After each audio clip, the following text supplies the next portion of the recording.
Boa tarde, estamos aqui com André Marinho. André Marinho, muito obrigada por estar com a gente no Jornalistas, etc. Valeu, Thaís. Muito obrigado pelo convite e uma honra e um prazer estar sendo prestigiado aí pela sua audiência. Então, presidente, eu te pergunto, rachador tem que ir para a cadeia ou não? Ô Marinho, você sabe que sou presidente da República, eu respondo sobre meus atos, ok? Então não vou aceitar a provocação tua. Aí você recolha-se aí ao teu jornalismo. Não vou aceitar. Deixa eu encerrar a entrevista agora. Bolsonaro pode até achar que a conversa acabou, mas ela continua aqui no Jornalistas, etc., com o comunicador e humorista André Marinho.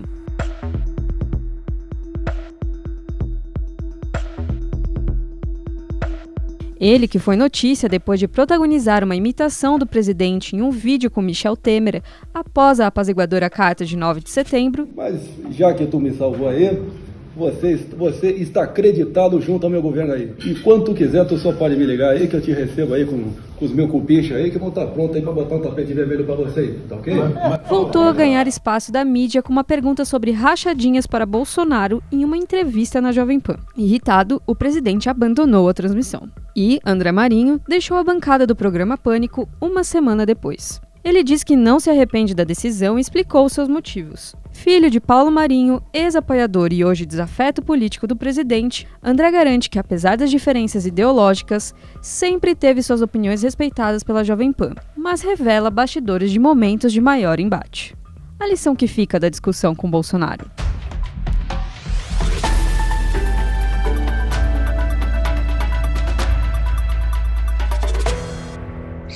O André Marinho, ele imita, ele comenta, ele entrevista e ele também vira notícia, né? Nesse ano você virou notícia um monte de vezes, André. Então, em maio você virou notícia pela primeira vez, teve uma briga feia lá, e até trocou uns sopapos com um comentarista da Jovem Pan. Depois, em setembro, foi aquela famosa imitação do presidente Jair Bolsonaro, que você fez num almoço, num jantar, em que estava o presidente Temer que havia acabado de aplacar aquela crise entre o Bolsonaro e o STF. Também fez um barulhão. Depois, em outubro, de novo, quando você fez a já histórica entrevista com o presidente Jair Bolsonaro, fez uma pergunta que ele não gostou nada e que ele até abandonou a entrevista, não é? E agora, com a sua saída da Jovem Pan. Então, vamos começar pelo final. Sua saída do Pânico. Você disse, num vídeo que você postou no Instagram, que ser uma voz dissonante, porque na Jovem Pan tem um coro bolsonarista e você era lá uma voz dissonante, que ser uma voz dissonante é virtuoso. Mas aí você saiu e disseram por aí que foi por falta de clima entre colegas, mas foi também porque você talvez tenha cansado de ser essa voz dissonante num veículo que tem um coro bolsonarista? Não, em absoluto. Eu não olho por esse ângulo, não, Thaís. Eu matei no peito a responsabilidade que a dinâmica do programa, dia após dia, foi me inserindo. Lógico que o Pânico tem essa marca de ser um ambiente anárquico, que de fato recebe visões divergentes, pelo menos há um espaço ali para que haja um contraponto, mas de fato a dinâmica do programa em si, aquilo, sem dúvida alguma, um programa de massa, né, com a capilaridade e o alcance que o programa tem, com a audiência que tem. Cada um dos integrantes da bancada, naturalmente, vai sendo colocado ali como uma espécie de personagem numa trama maior. E eu, pelo menos, respondo pelo meu CPF, uma frase que eu utilizei ad nauseam lá no Pânico durante todo esse tempo, mas eu sou senhor, eu sou dono das minhas ações, das minhas falas, das minhas omissões. Eu não cobicei a posição de comentarista, não deixa de ser o que eu fiz, né? Até não me defino assim, mas acaba que, como o programa ganhou um contorno politizado, eu dancei conforme a música que estava sendo tocada e fui fiel e rigorosamente me mantive leal aos meus princípios e os meus valores sempre vieram na frente. Então, ao contrário de muitos ali colaboradores da emissora, eu mudei de expectativas para não mudar de princípios. Já alguns mudaram de princípios para salvar expectativas. Então, eu não tenho nenhum arrependimento da postura que eu adotei E, olhando adiante, eu sinto que eu posso ter deixado... Como eu recebi uma sequência assim, bem positiva. Lógico que você que está... O cara que está na arena, Thaís, colocando a cara a tapa, você sabe muito bem, vira vidraça, acirra ânimos, amores e paixões e ódios, né? E acaba que eu não tenho nenhum remorso nesse sentido. Até me socorro não, me apoio, me inspiro numa frase do 26º presidente americano, Teddy Roosevelt, que ele, um grande desbravador, um explorador, ele dizia que o que vale no final do dia é o homem que está na arena e não o crítico que está apontando o dedo ou tentando tacar querosene no fogo. Então, eu me mantive fiel ao que eu acredito, nenhum arrependimento nesse sentido e novas oportunidades pintando, eu estava em busca de novos ares também, porque... Mas por que você saiu, então? Porque os princípios, você não estava conseguindo manter seus princípios lá, ou por quê? Não, se você olhar assim, objetivamente, justiça seja feita, eu tive o meu livre-arbítrio ali garantido sempre, nunca houve um direcionamento da rádio para eu poder falar ou parar de dizer determinada coisa que pudesse ir contra a corrente predominante ali dentro.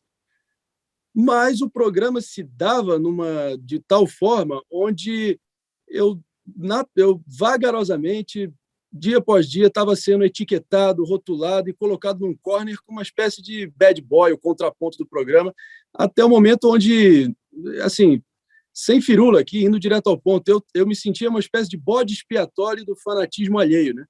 É só você olhar nos últimos 3 meses, de setembro adiante, eu não sei como está a contagem agora, mas imagino que esteja numa proporção semelhante, de 36 convidados de cunho político, 33 foram bolsonaristas e 3 apenas ali centro-direita, e houve um pouco desse dissenso, né? E eu acho que o meu dissenso se tornou quase que a força gravitacional, o ponto focal do programa para o bem e para o mal. E isso me atraiu alguns dissabores, né? Eu tive que protagonizar alguns momentos, eu não tenho sangue de barata, eu não nasci ontem, eu sou um cara que também não sou ginasiano, tudo bem que eu tenho só efetivamente 2 anos e meio de carreira enquanto comunicador, artista, mas eu estudei fora ciência política, enfim, eu acompanho assiduamente a política desde sempre. Eu já fui testemunha ocular dos bastidores da mídia brasileira e da política brasileira, num grau que várias pessoas do ramo não vão ter numa vida inteira, e eu enxergo isso com muita humildade e com uma espécie de privilégio de eu poder ter tido acesso a ver como a banda toca de fato. E isso acaba que me deixou calejado, com couro duro, com a carcaça, e muito mais sagaz, olhando para frente, em busca de novos ares. Eu acho que depois de um determinado momento, com o ápice que foi a repercussão daquela minha pergunta para o presidente Bolsonaro, eu olhei em volta e falei, quer saber? Eu acho que o que vier depois daqui serão mais bolsonaristas de 2º, 3º escalão, se utilizando do microfone potente da Jovem Pan para poder se eleger, para poder ter um palanque. Eu não sou galo de rinha, eu não vou ficar aqui sendo usado de escada ou ficar aqui batendo lata, batendo palma para maluco, batendo lata com esses bolsonaristas de baixo clero, para eles tentarem lacrar e lucrar às minhas custas e tentar viralizar um corte distorcido nas redes, na esgotosfera deles, e dar uma impressão equivocada de como, de fato, foi a nossa interação. A internet tem Legal, disso, né, vamos falar dessa entrevista. Bem. Tem sim. Vamos falar dessa entrevista, então, que ocasionou a sua saída final. Então, para quem não viu, o André Marinho fez uma pergunta muito marota e bem construída, sem citar o Flávio Bolsonaro, perguntou ao presidente o que ele achava que devia acontecer com o rachador, praticante da rachadinha, se essa pessoa devia ir para a cadeia. Bolsonaro ficou muito irritado, levantou-se e saiu, né? André, eu imagino que antes de fazer essa pergunta, você imaginou quais poderiam ser as diferentes reações do Bolsonaro, que você conhece muito bem. Que reações você esperava dele? Quais as possibilidades que você cogitou?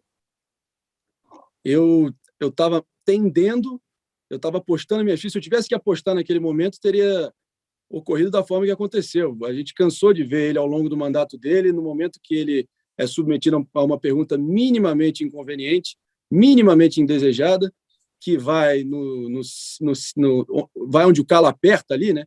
Que é exatamente esse histórico de safadeza, sem vergonhice, de desvio de conduta e de falta de zelo mínimo com o dinheiro do contribuinte, que ele fez, que ele elevou ao estado da arte décadas a fio, né? Junto com os seus filhos ali, e ele sempre foi o testa de ferro, ele era o artífice, ele era o cara que ditou essa prática e institucionalizou essa prática como algo normal dentro do clã, né? Então, eu sabia que essa pergunta iria expor exatamente... Eu tinha duas missões ali principais. Eu sabia que ele ia reagir de forma intempestiva, eu conheço ele, sujeito de pavio curto, é um sujeito que, ao longo da presidência, tem mais ficado recôndito em entrevistas, ambientes bem tranquilos, agradáveis, nada... enfim, ele não está sendo submetido ao questionamento que ele será em 22. E até em grande parte pelo fator Adélio, né? Um episódio lamentável e execrável em todos os sentidos. Qualquer um acompanhou aquilo de fato como se deu. Eu fui testemunha ocular de tudo como se aconteceu no próprio dia. Então eu não vou também tentar relativizar ou minimizar isso, mas isso demonstra que em 2022, quando ele terá agora, dessa vez, com um retrospecto de fato concreto, com ações, omissões, erros, desmando, contradições, ele vai ter que honrar, de fato, o que ele fez, se apresentar novamente para o crivo popular, só que com um passivo que simplesmente não existia em 18. Em 18 tinha a questão fisiológica dele estar se recuperando ali no segundo turno, e a gente teve aquela proximidade intensa naquele processo. Então, até dava para entender ele se abster de participar de debates e também não se envolver em situações onde ele poderia ter contato humano, em grandes aglomerações, até pela fragilidade do organismo dele naquele momento. Agora, para pensar comigo, Thaís, o Lula, em 2006, na reeleição dele, já tinha o passivo mensalão, denúncias concretas de corrupção pairando sobre a idoneidade e o mandato do ex-presidente Lula.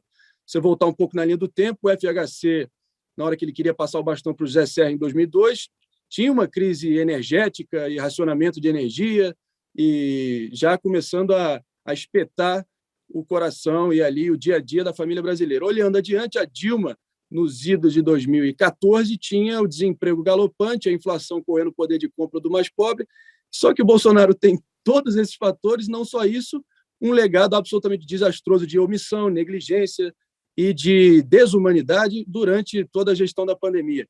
E ele tinha a oportunidade de se consagrar como um grande líder assim, transformador. São esses grandes testes do tempo que são lançados contra líderes mundo afora que diferenciam os meninos dos homens, que diferenciam o simples político de ocasião do grande estadista. E ele desperdiçou essa oportunidade ímpar que ele teve da pior forma possível, da forma mais cruel e da forma mais atabalhoada e contraproducente para o nosso povo. Então, tendo toda essa conjuntura, é assim que ele vai entrar em 22.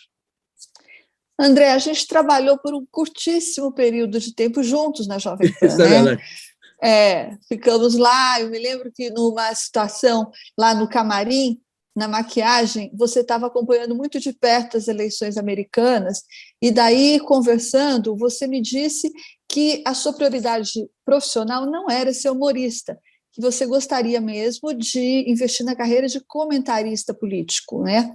Como eu disse, você estava muito, muito interessado nas eleições americanas, acompanhando muito de perto, fez uma série de transmissões sobre o assunto. Você mudou de ideia? Como é que está isso para você agora? Comentarista, político ou humorista? Então, eu acho que ambos, sem dúvida alguma. Acaba que desde sempre, enfim, quem me acompanha desde os primórdios, aí, desde a minha infância, sabe que eu sempre fui esse sujeito meio multifacetado. Então, eu acho que a comunicação como um todo é o que me atrai. Eu acho que eu consigo render em alguns formatos diferentes. Lógico que eu não vou ter nenhuma demagogia aqui em reconhecer, e talvez seja um dom que Deus me deu, que são lá das imitações, que transcende o olhar mais intransigente ideológico. Eu tenho vários seguidores bolsonaristas que ainda falam: você como comentarista político é nota 0, você como humorista e imitador é nota 1000.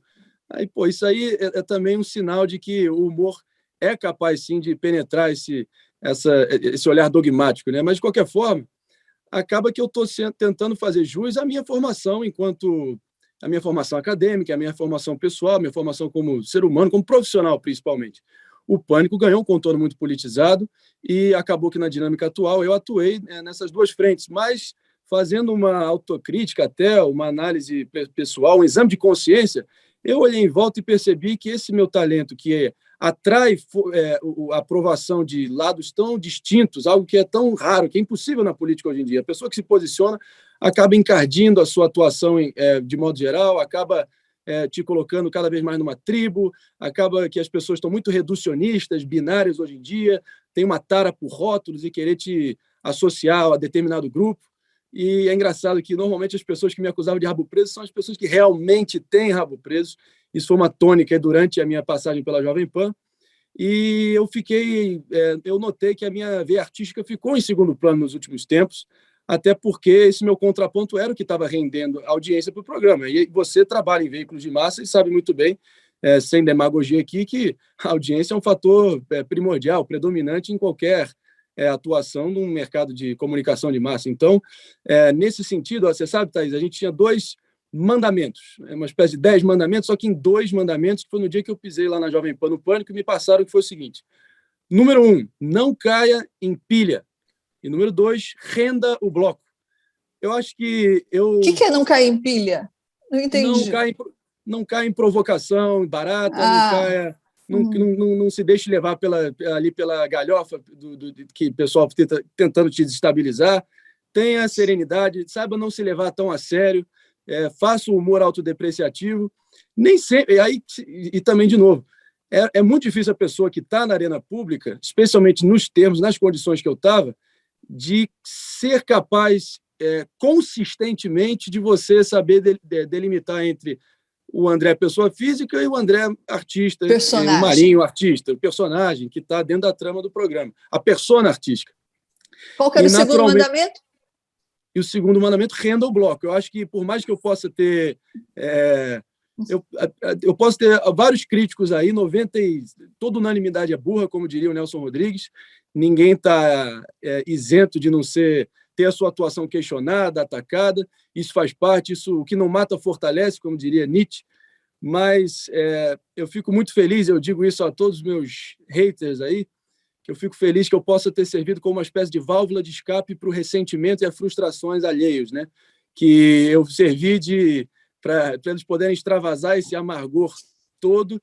Então, assim, nesse sentido, eu prestei um serviço emocional para essas pessoas, eu acho que eu me sinto com uma missão cumprida nesse sentido. Mas, para além disso, a grande maioria são bolsonaristas.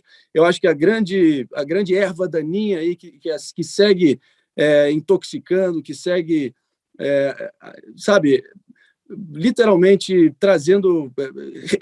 encardindo o debate público, é exatamente esse apego do brasileiro médio ainda no salvacionismo, na idolatria política incondicional. E o que eu tenho tentado dizer nas minhas intervenções, nas minhas entrevistas, é que, independentemente de quem estiver no poder, o político invariavelmente vai estar olhando para o próprio umbigo para garantir sua reeleição, outros com alguns propósitos mais virtuosos, que de fato traduz em ganhos, em avanços para a sociedade como um todo, e os outros para literalmente seguir perpetuando teses translocadas que sejam interessantes para seguir condenando, aprisionando, ancorando uma base de seguidores, eleitores, que são volúveis, que são suscetíveis a isso e que ficam cada vez mais imersos nessa espiral de desinformação e acabam pautando a sua vida por isso.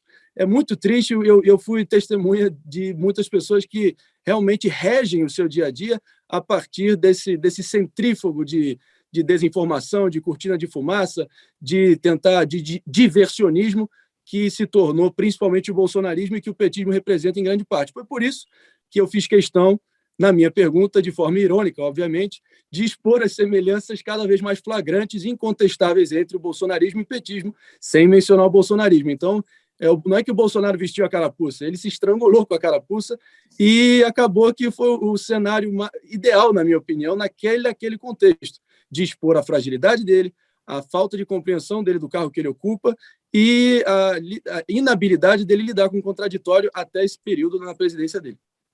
Vamos voltar para o humor, André. Você disse que você chama de sua veia artística, desse dom com o qual você nasceu. Eu sei, você já contou isso, que a primeira imitação que você fez na vida, você tinha 7 anos, e foi durante o primeiro pronunciamento do recém-empossado presidente Lula. Você tinha 7 anos e você fez uma imitação do presidente que seus pais adoraram.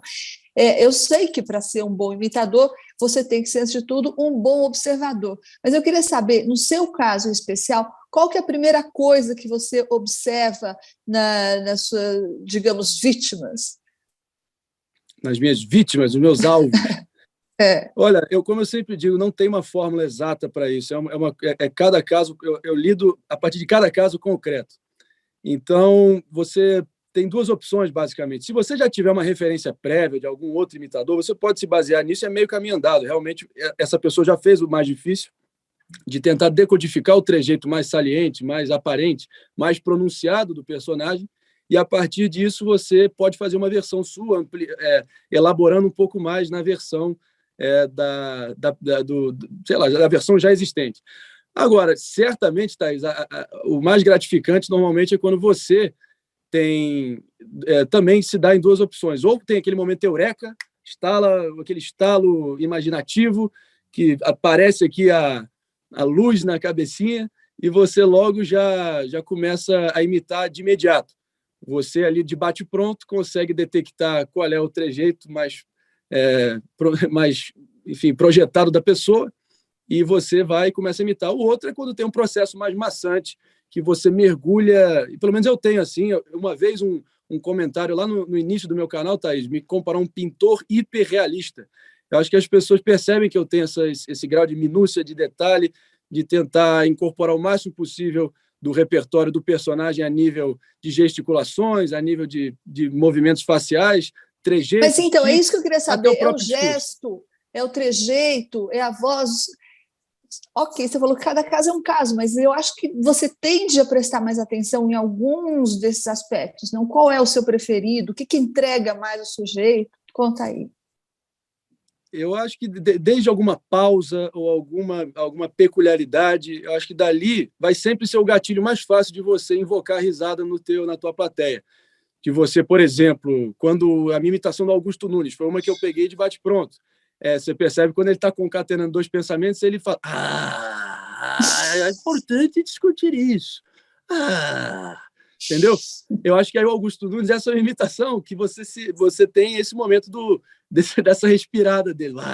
Mas, por exemplo, o Ciro, eu acho que são os gatilhos, é exatamente o fato que eu mergulhei, eu acompanhei toda a pré-campanha de 18, sigo acompanhando ali a atuação dele, e eu até me identifico em termos retóricos com ele, de certa forma.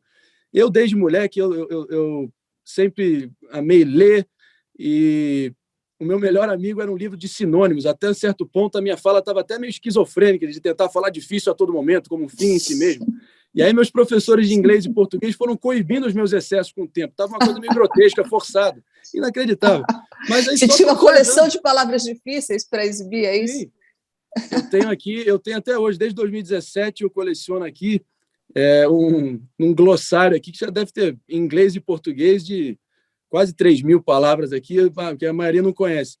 Nem eu mesmo consegui internalizar todas ainda, mas eu ouço alguma coisa que atravessa a minha visão, a minha leitura, as minhas observações, eu vou e anoto. Já virou um hábito meu, que inclusive eu peguei de uma das minhas grandes referências enquanto comunicador, que era o Ronald Reagan, 40º presidente americano, que tinha sempre o que eles chamavam de sunny optimism, né? Aquele olhar meio do cowboy que olhava com uma visão otimista do mundo, ele conseguia transparecer, ele conseguia falar de temas mundanos ali da sociedade americana e dar ares grandiosos e inspiracionais para isso. Então, ele tinha o hábito de sempre anotar piadas, aforismos, adágios, tiradas, frases feitas, para ele poder ir robustecendo ali e crescer, sabe, a bagagem argumentativa dele e a capacidade dele de atrair e encantar uma plateia. Então, eu adotei esse hábito para mim há um tempo já. Mas para você que coleciona palavras, você deve estar em uma situação difícil, porque semanticamente a discussão está muito pobre, né? Nessa polarização, o vocabulário é o primeiro a acabar sendo alvejado, né? As pessoas falam usam poucos adjetivos, quase sempre muito contundentes e rasos, né? Mas como humorista ainda, André, em tempos de polarização e de patrulha, fica mais difícil fazer rir ou não?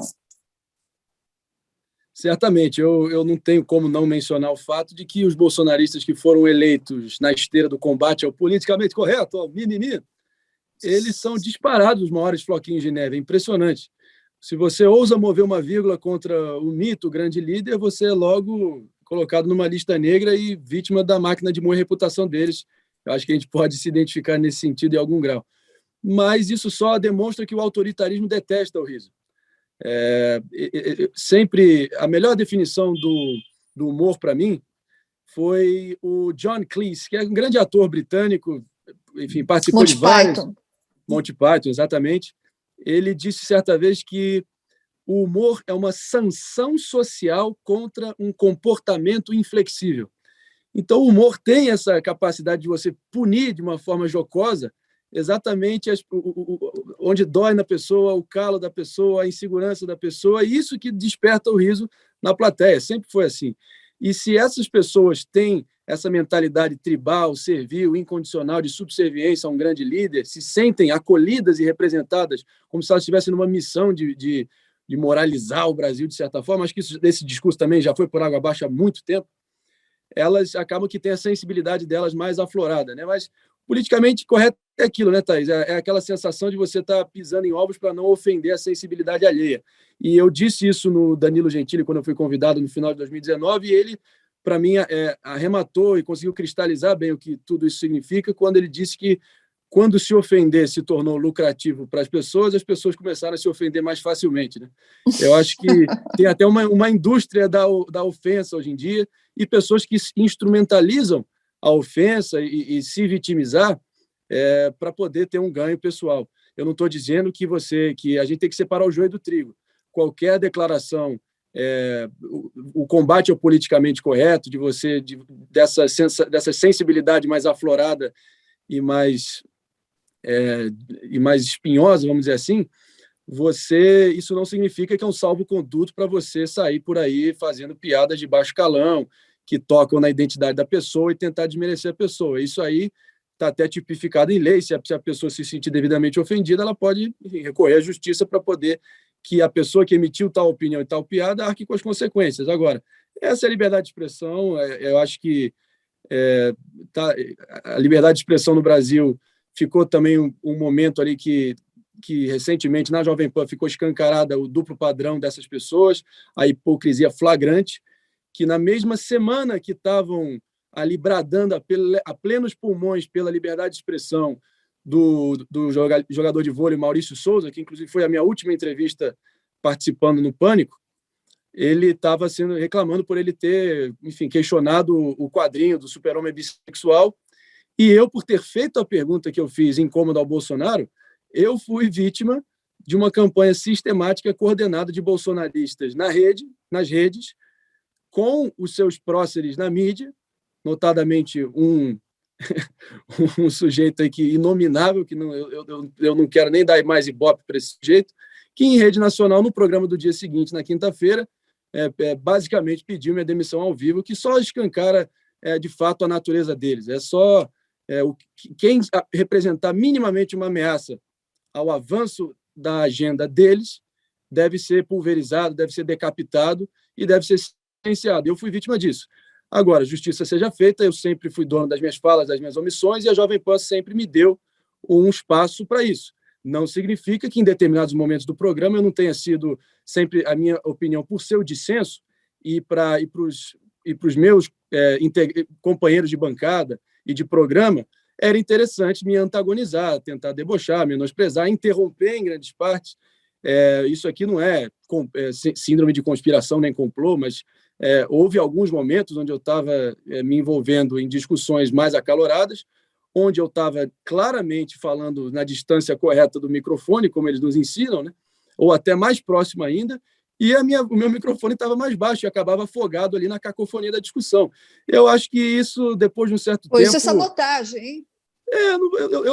Eu não vou fulanizar, até porque eu não tenho como, enfim... O que eu vi, de fato, foi uma leitura assim, das métricas dos decibéis em determinados embates, e o meu estava mais baixo. Eu não vou fulanizar, não vou especificar, de fato, eu só tenho gratidão, só deixei amigos lá, mas depois de um certo tempo de ficar vivendo nessa dieta à base de sapo, uma hora eu olhei em volta e falei, quer saber, eu acho que vai ser melhor para a minha carreira buscar novos ares, novos desafios, sair daquilo ali que, de certa forma, virou uma espécie de zona de conforto, e foram 2 anos maravilhosamente proveitosos para mim, em todos os sentidos, a sensação que eu cresci 10 anos em 2. Então, para encerrar, André Marinho, para onde vamos agora, livre da Jovem Pan, quer dizer, fora da Jovem Pan, vamos para onde? Eu sei que você está com diversos convites, uma série de propostas, mas dá uma palhinha aí, é mais ou menos por onde?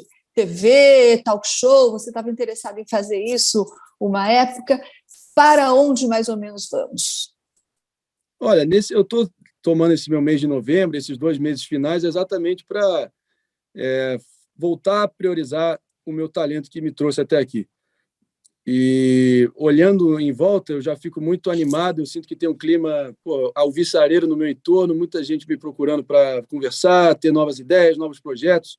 Eu acho que ano de eleição foi quando eu surgi, então, portanto, é um ano com terreno fértil para eu poder ter a minha mensagem aí Brasil afora, contribuir da forma que eu puder, fazendo os comentários bem-humorados, com uma linguagem... A minha pegada hoje em dia, Thaís, é o edutrenimento, né? Educação com entretenimento. Eu acho que você conseguir esmiuçar temas controvertidos, complexos aí do nosso dia a dia, de uma forma lúdica e engraçada, é isso aí que me cativa, que me dá o tesão artístico e profissional. Mas eu acho que eu vou seguir, sempre buscar aperfeiçoar a veia artística com agora essa minha nova posição, que, como eu disse, eu não cobicei, mas acabou que eu comecei a me credenciar como um cara que pode, sim, que forma opinião de um grupo, que tem cada vez mais seguidores, que pessoas que ficaram resignadas com a minha saída da Jovem Pan. É lógico que você fica, nesse momento, numa espécie de, não vou dizer limbo profissional, mas você fica com um hiato na sua vida. E agora eu tenho minha dedicação exclusiva, total aí para o meu canal no YouTube, no momento, minhas redes sociais. Eu estou, como hoje, tendo várias entrevistas onde eu posso dar minha visão do que aconteceu do passado, porque para saber onde nós vamos, a gente tem que saber onde a gente está e de onde a gente veio. Eu sempre tive isso bem definido na minha cabeça. Então, eu não vou renunciar à minha essência do que me trouxe aqui hoje. Lógico que sempre buscar melhorando, sempre capaz de fazer uma autocrítica, de sempre buscando a sua melhor versão. Lógico que o formato do talk show é o que mais me encanta, as minhas maiores referências sempre foram os talk shows americanos, notadamente hoje o Bill Maher, da HBO, que é um cara mais de uma esquerda raiz americana do Partido Democrata. Ele não se curva à patrulha progressista da base progressista woke, que falam nos Estados Unidos. É um sujeito que eu me identifico muito no formato do programa dele, da HBO.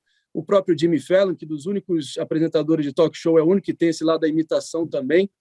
Então, eu acho que tem um lado artístico meu que eu nem consegui remotamente mostrar para o grande público e que eu estou em busca de uma plataforma, de uma oportunidade que eu possa assim o fazer. Agora, alguns convites surgindo de diferentes fontes, diferentes pegadas, diferentes propostas, mas cabe agora ter serenidade, confiança no próprio taco, muita humildade e confiança que vai dar certo e que a vida, que o melhor está por vir, que a gente está apenas começando. Muito bem, então o caminho vai ser humor e política, e sendo 2022 um ano eleitoral, tremei candidatos, André Marinho vem aí, né? Eu venho aí, pode ter certeza disso. Eu tenho uma certeza que eu sou sim candidato a zoar tudo e todos no ano que vem. André Marinho, comunicador, humorista e agora analista político. Muito obrigada por estar com a gente. Thaís, não deixa de ser, mas vamos que vamos. Thaís, você é demais, obrigado pelo convite. Fico às ordens sempre, à disposição. Tamo junto. Valeu, Marinho. Beijo, boa sorte.